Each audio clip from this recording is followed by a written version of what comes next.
Peter शहर में नया नया आया था। उसे ऑफिस में देर तक काम करना पड़ता था। एक रात ठीक 12:15 बजे वह आखिरी लोकल ट्रेन पकड़ने स्टेशन पहुंचा। प्लेटफॉर्म सुनसान था। सिर्फ एक बेंच पर बैठा बूढ़ा चौकीदार ऊँघ रहा था।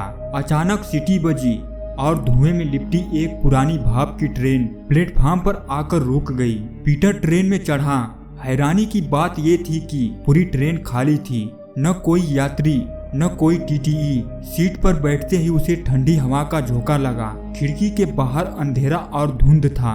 थोड़ी देर बाद उसने देखा कि सामने वाली बोगी में धीरे धीरे कुछ लोग नजर आने लगे।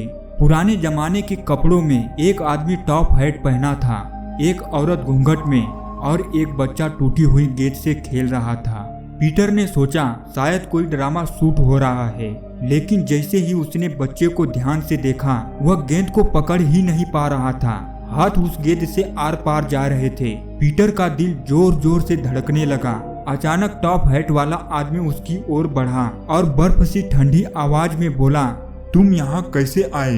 ये ट्रेन जिंदा लोगों के लिए नहीं है। पीटर सन्न रह गया। उसने खिड़की से बाहर देखा। ट्रेन अब किसी अंधेरे जंगल से गुजर रही थी, जहाँ पटरियों के किनारे जली हुई लाशें बिखरी पड़ी थीं। पीटर चीखने लगा और दरवाजों की ओर दौड़ा।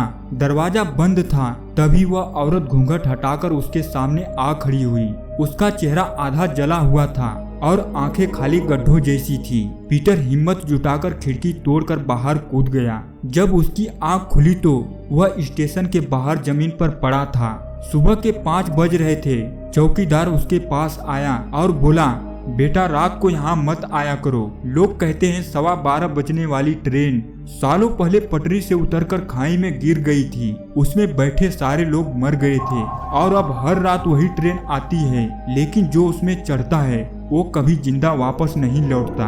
पीटर कांपते हुए उठा और कसम खाई कि वह कभी उस समय स्टेशन पर नहीं जाएगा।